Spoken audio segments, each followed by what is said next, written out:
This is Jacob Friedman. Let's look at what has officially happened because the surface level story is dramatic enough on its own. In the latest escalation of this manufactured crisis, the United States has officially imposed very high tariffs on aluminum imports, with duties rising to as much as 50% under Section 232. The Trump administration has dusted off this section of the Trade Expansion Act of 1962, which allows the president to restrict imports if they threaten national security. Washington argues that this measure is necessary to protect our domestic capabilities, claiming that we cannot be reliant on foreign metal to build our tanks and planes. It sounds patriotic, it sounds tough. But here is where the story pivots from protectionism to self-sabotage. Canada is the largest supplier of aluminum to the United States. Our economies are not just linked, they are fused. So when Washington slapped a 50% tax on Canadian aluminum, everyone waited for Ottawa to retaliate in kind. We expected harsh statements or direct retaliatory tariffs on American goods, but that didn't happen. Instead, Canada has proactively adjusted aluminum export prices to the U.S. market to record levels. This is the detail that is turning the administration's strategy on its head. Canada chose not to confront the situation through political noise. They confronted it through pricing power. By raising their prices, they caused raw material costs in the United States to rise immediately.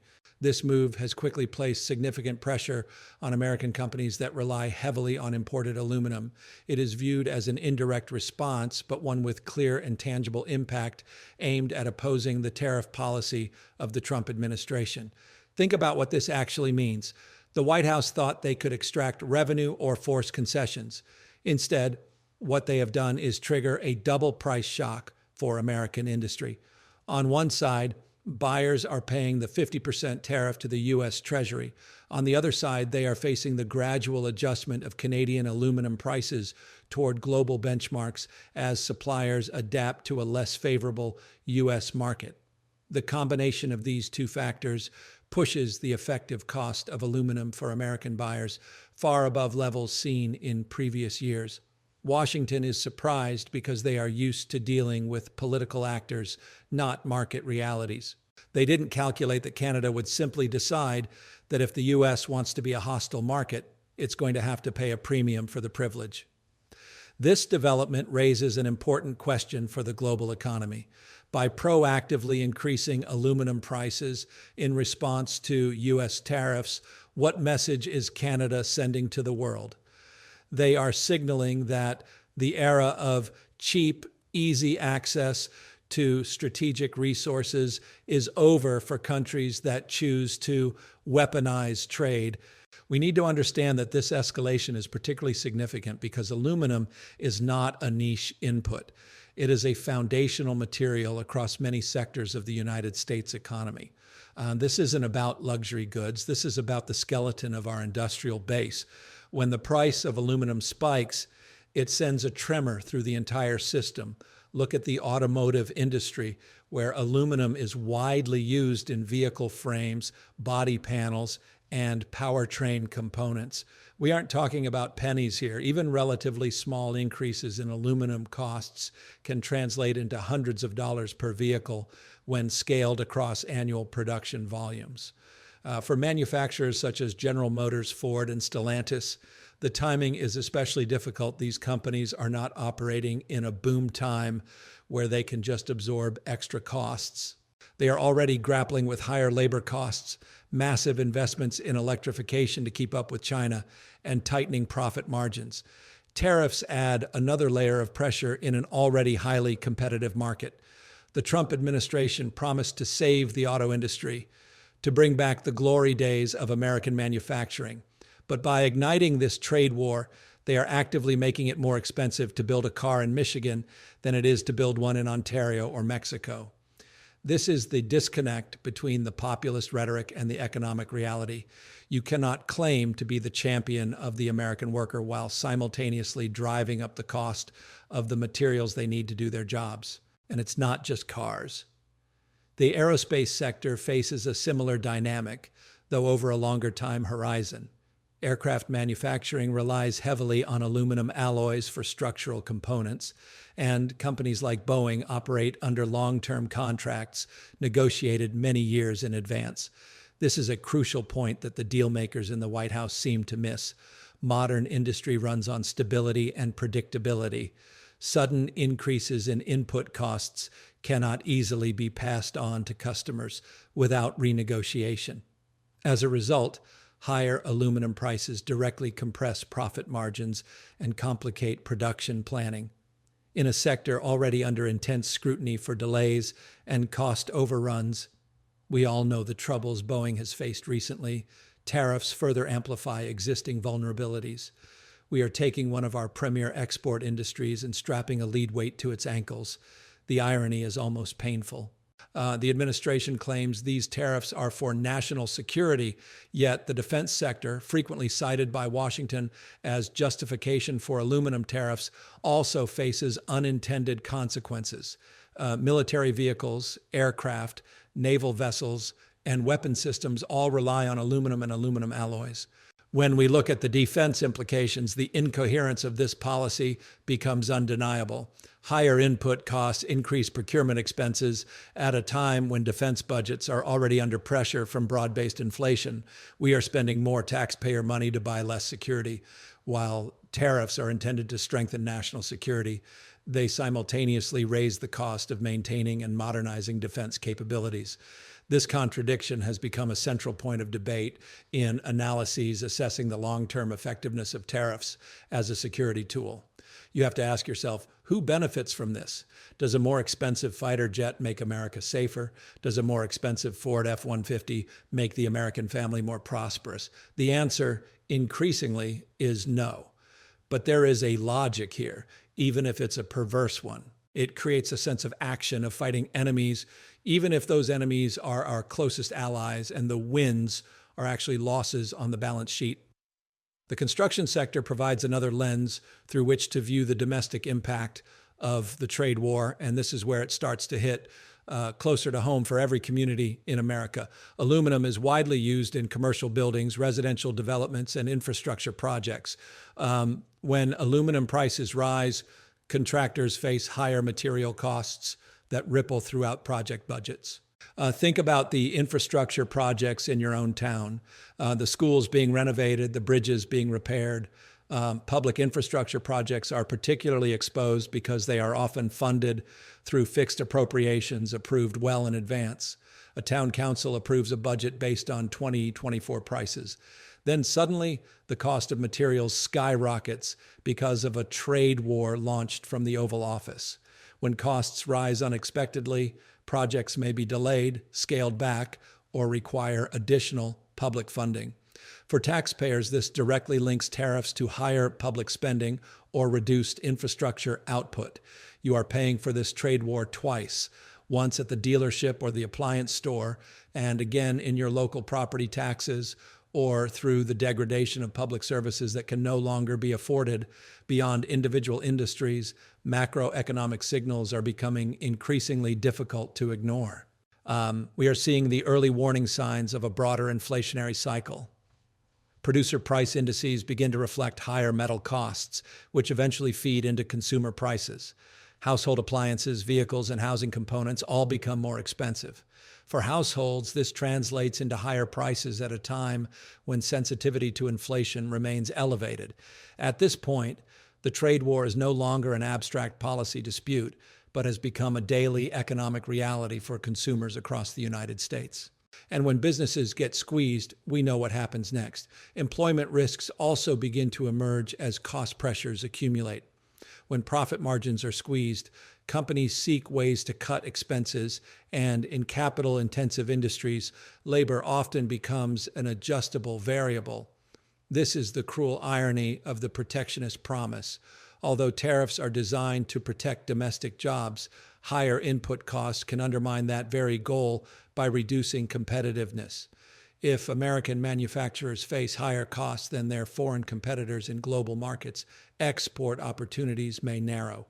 Over time, this can lead to production cuts or delayed investment decisions with consequences for employment and wage growth. We are being sold a story about saving American jobs, but the policy is actively eroding the economic foundation those jobs stand on.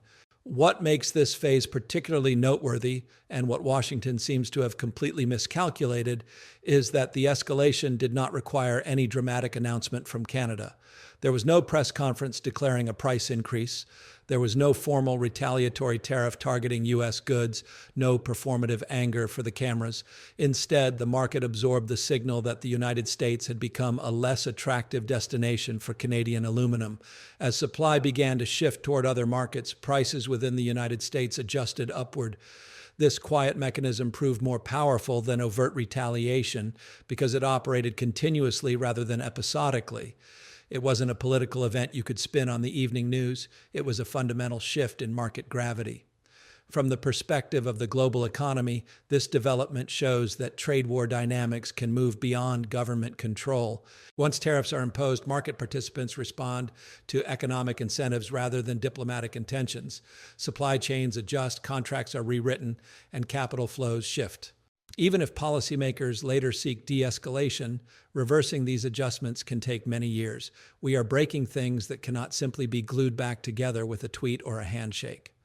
The aluminum market's response serves as an early warning signal for other sectors exposed to tariffs, suggesting that similar patterns may emerge wherever supply is concentrated and substitution is limited. For the United States, this escalation phase marks a transition. Tariffs were initially introduced as a defensive measure justified by arguments of security and resilience, but their economic footprint has now spread across businesses, households, and public budgets. The trade war is no longer about policy leverage. It is increasingly a question of cost allocation. The central question facing policymakers is no longer whether tariffs send a message, but who ultimately pays the price for that message. Now, the administration will tell you that this is just temporary pain for long-term gain. One of the central assumptions behind the tariff strategy is that the United States can eventually reduce its reliance on imported aluminum by expanding domestic production or sourcing from alternative suppliers. In theory, tariffs are meant to create incentives for investment at home. It sounds logical on a bumper sticker, Buy American, Build American. But in practice, the aluminum sector presents structural constraints that limit how quickly or even whether this substitution can occur. We have to look at the physical reality of our industrial base, not just the political fantasy. The United States today operates a relatively small number of primary aluminum smelters. Only a handful of facilities remain active, and many operate below full capacity due to high energy costs, environmental compliance requirements, and years of underinvestment. This brings us to the physics of the problem. Aluminum smelting is an energy-intensive process. It requires massive amounts of consistent, cheap electricity. In the United States, electricity prices are significantly higher than in Canada, where hydropower provides a stable and low-cost energy source. This cost differential alone makes it difficult for U.S. producers to compete with Canadian aluminum on price, even with tariffs in place. You cannot simply legislate away the cost of electricity. Restarting idled smelters or building new ones is not a short-term solution. Industry estimates suggest that constructing a new primary aluminum smelter can take close to a decade from permitting to full operation. A decade. We are inflicting immediate pain on our economy for a solution that, even in a best-case scenario, is 10 years away. The capital requirements run into the billions of dollars, and investors face uncertainty over future trade policy, environmental regulations, and global demand. Think about it from an investor's perspective. In a trade war environment where tariffs can change with elections or diplomatic shifts, long-term investment decisions become inherently risky. Why would you pour billions into a new American smelter based on a tariff policy that might be gone in 4 years, or when the cost of energy makes your product uncompetitive globally? As a result, tariffs may raise prices without delivering the promised wave of domestic capacity expansion. We get the inflation, but we don't get the factories. So if we can't make it here, can we just buy it from somewhere else? Turning to alternative foreign suppliers presents its own challenges. Aluminum producers in regions such as the Middle East, Asia, and parts of Europe can supply large volumes, but distance increases transportation costs and complicates logistics. We are trading a stable supply line with our neighbor for a complex, fragile web of global shipping. Longer supply chains are more vulnerable to disruption, whether from geopolitical tensions, shipping bottlenecks, or energy market volatility for U.S. manufacturers that rely on just-in-time delivery. These risks translate into higher inventory costs and operational uncertainty. There is also an ethical and environmental dimension that the America First crowd conveniently ignores. Environmental considerations further narrow the field of substitutes. Canadian aluminum is widely recognized as low carbon due to its reliance on hydropower. Meanwhile, U.S. companies face increasing pressure from regulators, investors, and consumers to reduce emissions. If we pivot away from Canada, we are often pivoting toward dirtier metal. Sourcing higher carbon aluminum from coal-powered smelters abroad creates compliance and reputational risks for industries such as automotive and aerospace, where sustainability reporting has become a strategic priority. The carbon profile of raw materials is no longer a secondary concern. This limits the practicality of replacing Canadian aluminum with cheaper but more carbon-intensive alternatives. We are effectively forcing our own companies to choose between paying a tariff premium or violating their own sustainability commitments. There is also the question of quality and specification. Many U.S. manufacturers have spent decades integrating Canadian aluminum into their production processes. Alloys, tolerances, and supply reliability are calibrated to specific inputs. You don't just swap out a raw material for a Boeing wing or a Ford chassis like you swap out a battery in a remote control. Switching suppliers is not simply a matter of price. It requires testing, certification, and in some cases, redesign of components. These processes take time and add cost, further reducing the speed at which substitution can occur during a trade war. From a national security perspective, the replacement challenge becomes even more complex. Defense systems depend on specialized aluminum alloys that meet strict performance and safety standards. Qualifying new suppliers for military applications involves lengthy approval processes. While the tariffs are justified as a way to protect national security, the short-term effect may be to increase costs and slow procurement. This tension underscores a core contradiction in the tariff strategy. Measures intended to enhance resilience may, in the near term, introduce new vulnerabilities. We are making our supply chains more brittle in the name of making them stronger. The labor dimension also deserves attention. Advocates of tariffs often emphasize job creation in domestic industries. They point to the smelters and say, we are bringing these jobs back. However, aluminum-consuming industries employ far more workers than primary aluminum production. Autos, construction, aerospace, and defense collectively support millions of jobs across the United States. When aluminum prices rise, these sectors bear the cost. If higher input prices reduce output or competitiveness, job losses in downstream industries could outweigh any gains in upstream production. In this sense, the trade war reallocates risk across the labor market rather than eliminating it. We are sacrificing the many to protect the few based on an economic theory that belongs in the 19th century. The United States confronts this reality head-on, and the friction is palpable. The question is not whether substitution is possible in theory. Economists can model anything, but whether it is feasible on a timeline and at a cost acceptable to American industry and consumers. While much of the public attention in a trade war tends to focus on tariffs and counter-tariffs, the noisy tit-for-tat exchanges that dominate cable news, Canada's response has followed a quieter and more calculated path. Rather than announcing a formal price increase or launching a high-profile retaliatory measure, Ottawa has allowed market forces to do the work. This approach reflects both economic pragmatism and political restraint, and it has important implications for the global economy that we need to unpack. From Canada's perspective, openly declaring a price hike on aluminum exports to the United States would carry significant risks. A public announcement could invite additional U.S. retaliation, escalate diplomatic tensions, and frame the dispute as a political confrontation rather than a commercial adjustment. It would give the Trump administration a villain to point at. Canada has historically positioned itself as a predictable and rules-based trading partner, particularly in its relationship with the United States. Preserving that image matters not only for bilateral trade, but also for Canada's standing with other partners, watching the evolution of the trade war.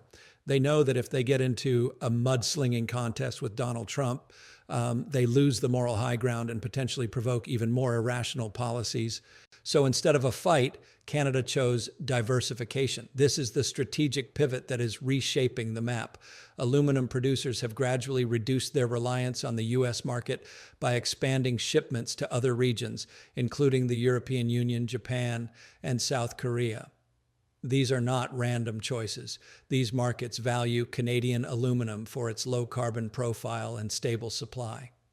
Long-term contracts in these regions provide revenue certainty and reduce exposure to policy volatility in Washington. As a result, fewer tons are earmarked for the United States, tightening supply without a single official statement about retaliation. It is a masterclass in passive resistance. This market-based response sends a subtle but powerful message. Canada does not need to punish the United States through explicit action.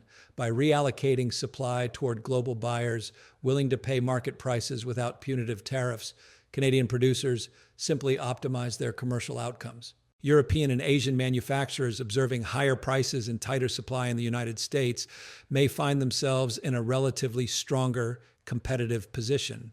Think about what that means for a moment.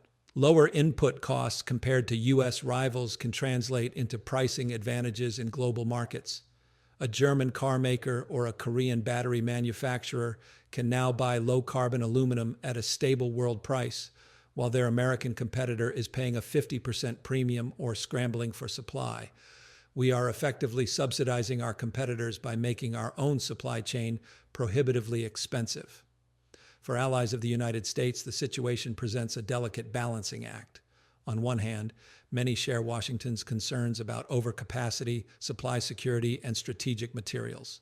They understand the anxiety about China and the need for resilience. On the other hand, they also depend on open trade and predictable access to inputs. As the trade war unfolds, allied governments and firms must decide whether to align fully with U.S. tariff policy or to pursue their own commercial interests. Canada's experience demonstrates that even close allies may quietly hedge against prolonged policy uncertainty. They are not going to wait for Washington to come to its senses. There is also a signaling effect for future trade negotiations. By avoiding overt retaliation, Canada preserves diplomatic space while still protecting its economic interests. This reinforces a broader lesson for trade policy. Leverage does not always come from confrontation. In some cases, it comes from patience, diversification, and an understanding of market dynamics. For policymakers in Washington, this complicates the calculus. Tariffs are designed to elicit clear responses. You hit me, I hit you, we make a deal. But when responses are diffuse and market-driven, measuring success becomes more difficult. You can't negotiate with a supply curve. You can't bully a global market price. From the standpoint of the United States, the consequences of Canada's approach are felt across industries rather than at the negotiating table. Automotive manufacturers face higher costs. Aerospace firms confront margin pressure. And construction projects absorb price increases. Consumers, in turn, encounter higher prices for vehicles, housing components, and durable goods. These outcomes feed back into inflation metrics and public sentiment, influencing domestic debates about the trade war. At the same time, the aluminum case resonates beyond metals. Other sectors exposed to tariffs may draw similar conclusions. If suppliers believe the U.S. market has become structurally less attractive due to tariffs, they may prioritize other destinations without fanfare. Over time, this can reshape trade patterns in ways that are difficult to reverse. Once relationships, logistics, and contracts are reoriented, restoring previous flows requires more than simply adjusting tariff rates.